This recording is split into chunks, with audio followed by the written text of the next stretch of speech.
He walked away from Genesis at the height of their fame and built a legacy even greater on his own. The voice behind Sledgehammer, the mind behind So, and a life full of mystery, music, and millions. Peter Gabriel, artist, activist, visionary. But what does life look like now, in 2025, for the rock legend worth $95 million? From his secretive family life with wife Miab and their 4 children, to stunning countryside estates and an eco-conscious car collection, this is Peter Gabriel's world behind the curtain. And trust us, it's not what you expect. Peter Gabriel's story begins on February 13, 1950, in the quiet countryside of Surrey, England. But there was nothing quiet about what he would become. Born Peter Brian Gabriel, he was the son of an electrical engineer father and a musically inclined mother. That fusion of precision and creativity would define much of Gabriel's later work. Experimental, yet meticulous. Soulful, yet calculated. Music ran somewhere in the family bloodstream, traceable not only through piano keys and melodies, but also through his lineage, which included Sir Thomas Gabriel, a baronet and Lord Mayor of London in the late 19th century. So yes, even his ancestry had a flair for public performance. From an early age, Gabriel's teachers took notice. His voice, clear, haunting, and expressive, was already catching ears. As a child, his musical tastes were shaped not by rock or blues, but by the solemn power of hymns. To him, they were the closest thing to soul music before he ever discovered actual soul. By the time he was 12, he had written his first song, a charmingly oddball number called Sammy the Slug. A year later, he joined his first band. Music had gone from curiosity to compass. Not long after, Gabriel formed another group with classmates, Tony Banks and Chris Stewart among them. That band was Garden Wall, which would serve as the seed for something much larger. In 1967, after Garden Wall dissolved, the members merged efforts with Anthony Phillips and Mike Rutherford. They created a demo tape and sent it off to a former schoolmate, Jonathan King, who had become a pop star. King was intrigued, especially by Gabriel's voice, and signed them. King proposed they call themselves Gabriel's Angels, but thankfully the band balked and chose his backup suggestion, Genesis. Their first album, From Genesis to Revelation, leaned heavily into orchestral pop and promptly flopped. Disheartened, the members scattered, with Gabriel briefly taking up session work, playing flute on Cat Stevens' third album, among other gigs. But Genesis wasn't finished yet. In 1970, they released Trespass, and while it didn't set the world ablaze, it got them noticed in Europe. Then came Nursery Crime, with new members Steve Hackett on guitar and Phil Collins on drums, and things began to click. It was followed by Foxtrot, their real breakthrough. The band's unique blend of theatricality and complexity found a growing audience. Gabriel, meanwhile, was transforming into one of rock's most eccentric and riveting frontmen. He didn't just sing, he performed. Stories poured out of him between songs. Costumes emerged that were surreal, symbolic, sometimes unhinged. One now legendary moment came in Dublin, 1973, when he reappeared on stage in his wife's red dress and a fox's head. He hadn't told his bandmates, afraid they'd veto it, but the stunt worked. The band suddenly had press, intrigue, and higher ticket sales. The visual drama matched their sprawling sound. In 1974, Genesis released The Lamb Lies Down on Broadway, their most ambitious work yet, and Gabriel's swan song with the band. A double-concept album that told the surreal tale of a Puerto Rican street kid navigating a metaphysical New York, the project was massive in both scope and tension. Gabriel's vision had started to dominate the band's creative direction, and friction was inevitable. Despite the turmoil, the album went gold in both the US and the UK, and over time, it has come to be seen as a progressive rock masterpiece. By 1975, Gabriel was ready to leave. In an open letter to the press, he explained that he wanted to focus on his family and was increasingly disillusioned with the business of music. It wasn't a tantrum or a fallout, it was simply time. He stepped away, not from music, but from the machine. After stepping away from Genesis in 1975, Peter Gabriel didn't just go solo, he reinvented what it meant to be a solo artist. His departure from the band wasn't an end, but a creative reset. Rather than rushing into commercial formulas, Gabriel launched into an artistic phase that was daring, idiosyncratic, and almost defiantly unbranded. In fact, his first 4 albums didn't even have titles. Each one simply bore his name. It was as if he was saying, "This music is me. That's all you need to know." Despite, or perhaps because of, this minimalist approach, each of those records cracked the UK top 10, earning him both commercial and critical attention. But Gabriel wasn't interested in playing by the rules. When creative disagreements arose with Atlantic Records, he didn't bend, he walked. His third album, still called Peter Gabriel, of course, was released under Mercury Records and marked a dramatic artistic pivot. The polished rock aesthetic of his earlier days gave way to a raw, politically charged sound. This was 1980, and Gabriel was one of the first major Western artists to shine a spotlight on South African apartheid. The album's rhythmic foundation pulsed with African musical influences, something few mainstream artists were exploring at the time. It wasn't just the sound that evolved, his performances did too. During the tour for that third album, Gabriel began launching himself into the audience in what would become one of his signature moves, crowd surfing. It was a bold, kinetic gesture that captured everything about his live shows: immediate, human, unpredictable. Then came So in 1986, and with it, something like Liftoff. Here was the moment Gabriel went from respected innovator to global phenomenon. With 4 hit singles in the UK and another breakout track in the US, So wasn't just an album, it was a cultural moment. Sledgehammer, in particular, blew the doors off expectations. The song was infectious, sure, but the video, playful, surreal, stop-motion insanity, turned it into an MTV-era masterpiece. It went on to win a record 9 MTV Video Music Awards and cemented Gabriel not just as a musician, but as a visual artist.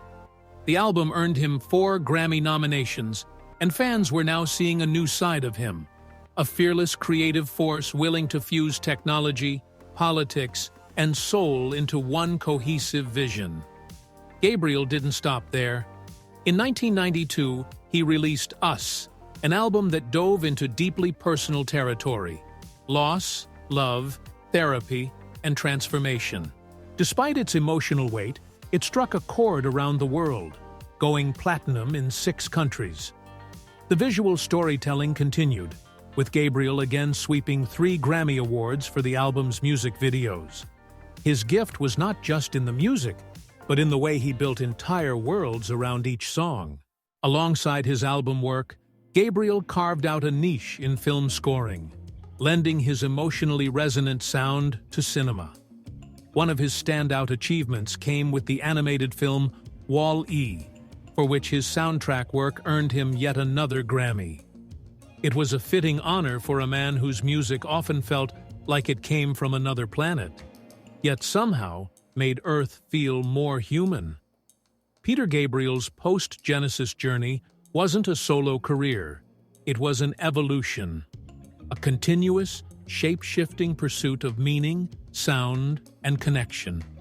He didn't just leave a band, he built a universe. In the storybook hills of Woolly Valley near Bath, Somerset, lies a residence that once echoed with the creative pulse of one of music's most enigmatic legends, Peter Gabriel. Far from the bright lights and echo chambers of global fame, this countryside estate served as both sanctuary and muse, most notably inspiring his iconic 1977 solo debut, Salisbury Hill. It was here, surrounded by undulating meadows and the quiet rhythm of nature, that Gabriel found the freedom to redefine himself after leaving Genesis. The house itself is as remarkable as the man who once called it home.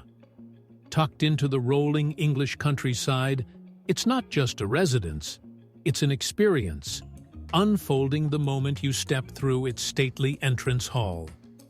Above, an ornate coffered ceiling whispers of craftsmanship from another era, immediately setting a tone of refined grandeur. To one side, the dining room stretches out with its Jacobean cornices and richly detailed coffered windows, anchored by a commanding block stone fireplace. It's a space meant for more than just meals. It invites stories, shared laughter, and lingering conversation. Opposite the dining room, a matching reception space currently functions as a private gym, though its potential is as flexible as the imagination. A stately library, a serene office, or a formal sitting room, all would feel right at home beneath its elegant moldings and tall windows. Between these rooms, the home's centerpiece awaits. A sweeping stone staircase that winds upward like something out of a forgotten novel, elegant in form and timeless in presence. The kitchen, located just off the hall, balances modern function with bespoke beauty. Granite countertops and tailored cabinetry house high-end appliances, a double fridge freezer, an integrated dishwasher, a falcon hob, and premium Miele ovens. This is a cook's kitchen, clearly designed by someone who values culinary art as much as visual harmony. Climb to the first floor, and you're greeted by one of the home's most spectacular features: a sitting room with panoramic views of the Woolly Valley. A Juliet balcony opens to the breeze, while sunlight filters through tall windows, casting warm light across the refined stone fireplace and detailed cornicing. Adjacent lies the master suite, a place of retreat and quiet indulgence. The ensuite bathroom offers a deep corner tub, a separate rainfall shower, and even a dedicated toiletries alcove, bringing a luxurious, spa-like intimacy to everyday rituals. But while the interiors are stunning, the soul of the estate lies outdoors. A private driveway winds past landscaped gardens to a handsome double garage.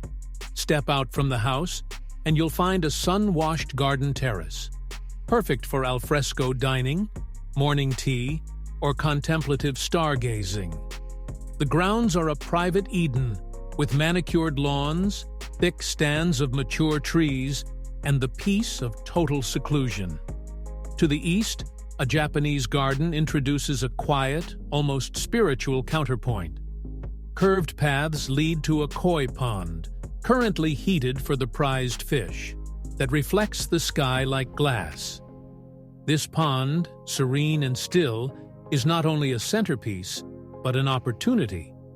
With a little imagination, it could become a natural swimming pool or a tranquil meditation space, a place where stillness and reflection meet. This estate isn't just a former rock star's residence. It's a deeply personal space that captures the soul of an artist who sought inspiration not in noise, but in silence, not in spotlight, but in shadow.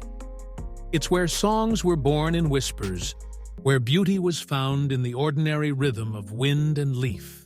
Tucked away in the serene charm of Arzachena, Italy, in the heart of the Sardinian region, lies a hidden gem that reflects the soulful spirit of Peter Gabriel, an artist whose connection to this enchanting land runs deeper than the honorary citizenship he received in 2003.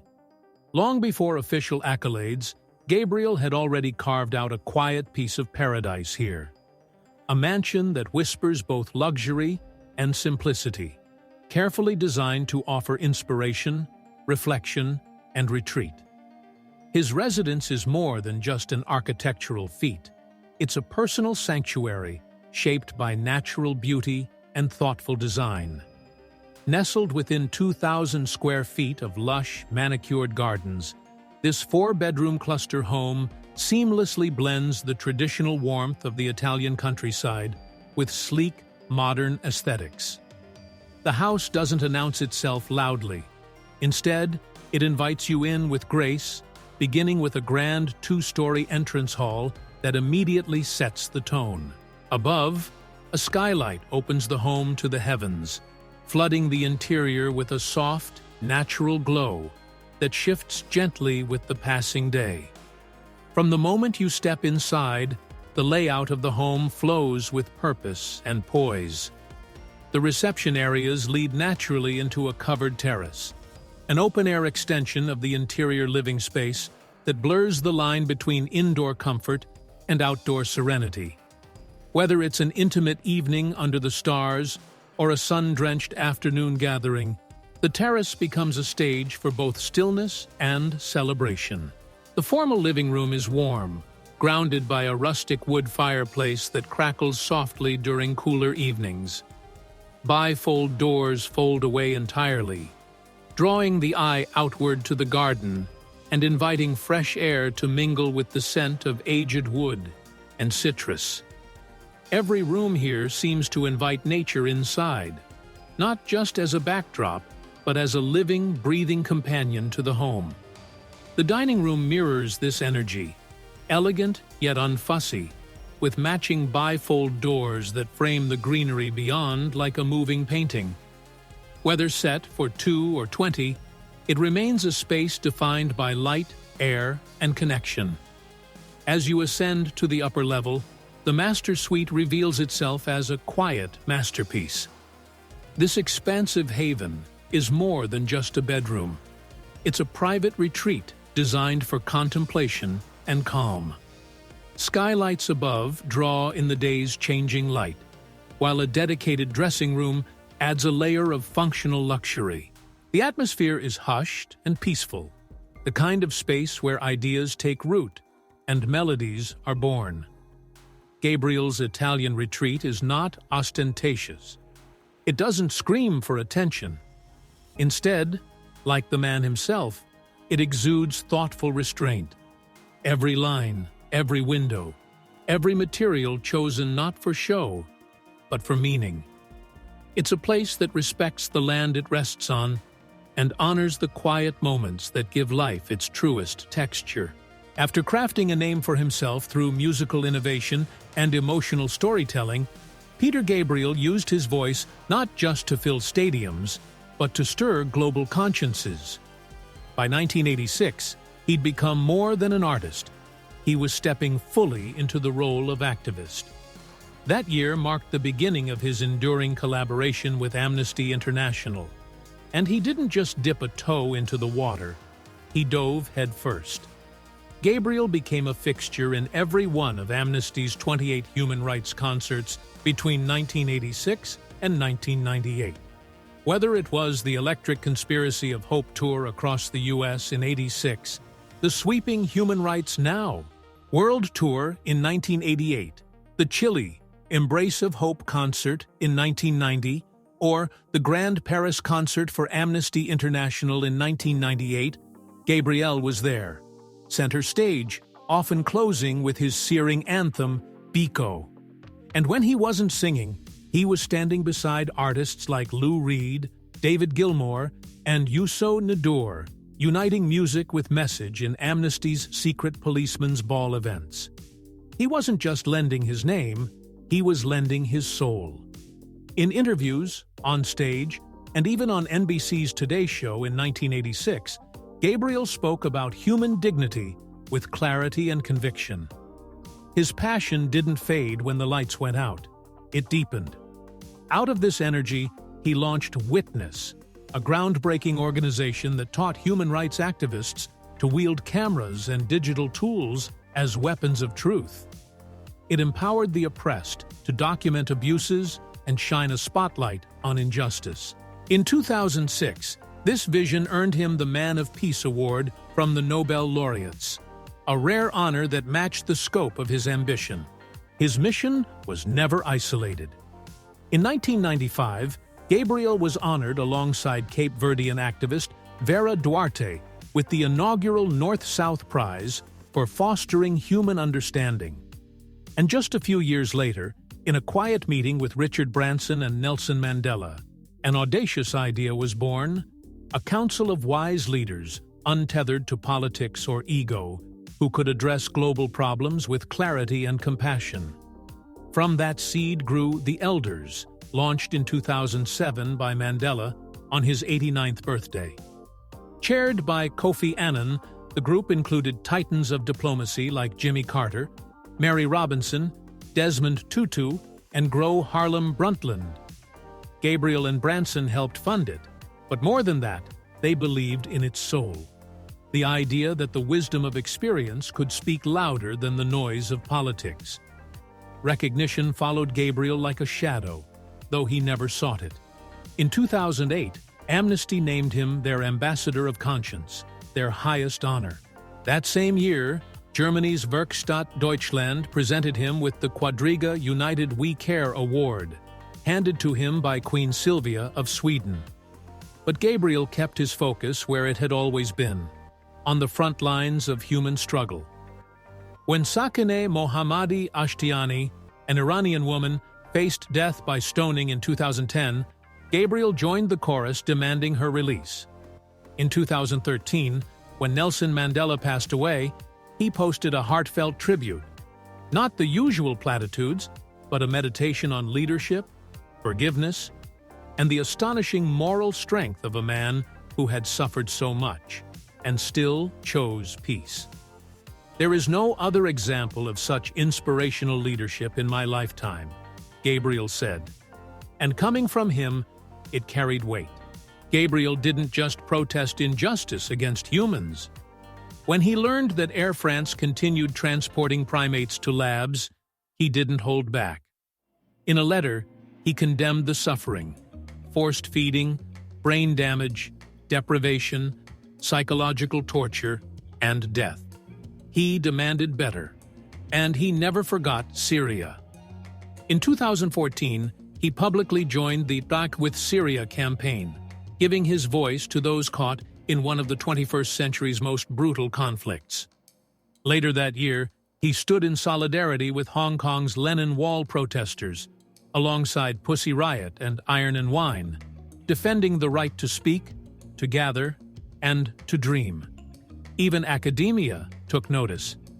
In 2015, the University of South Australia awarded Gabriel an honorary doctorate, not just for his music, but for his unshakable belief in creativity as a tool for peace and empathy. And in 2016, he turned his attention to digital privacy and surveillance, composing The Veil for Oliver Stone's Snowden, a haunting piece for a film about conscience and consequence. Peter Gabriel has always been more than a musician. He's a restless spirit with a conscience tuned to the world's frequencies of injustice and hope. His career is marked not just by chart-topping albums and groundbreaking music videos, but by a steady, passionate involvement in human rights. Whether standing beside world leaders or amplifying the voices of the unheard, Gabriel has consistently used his platform to advocate for change, often stepping into the arena long before it was fashionable to do so. Offstage, his life has been just as full. In 1971, he married Jill Moore, and together they had 2 daughters. The marriage, like many that span decades of evolution and fame, came to an end in 1987. But life, as it does, brought a second act. In 2002, Gabriel married Miab Flynn, and the couple now shares a home in the English countryside with their 2 sons. Their life is anchored not only in family, but also in music. Gabriel runs Real World Studios, a creative sanctuary where artists from all corners of the globe come to blend sound, culture, and story under one roof. It's not just a label. It's a living embodiment of his belief in collaboration and borderless creativity. Recognition has followed his efforts in both music and activism. In 2006, Gabriel was presented with the Man of Peace Award by the 7th World Summit of Nobel Peace Laureates, an honor that speaks volumes about how deeply his humanitarian work resonates. That same year, Q magazine handed him their Lifetime Achievement Award, not simply for his innovative artistry, but for the way he has threaded compassion, risk, and responsibility into the fabric of his career. Whether through melody or movement, Peter Gabriel remains a rare breed, an artist whose life's work sings far beyond the stage.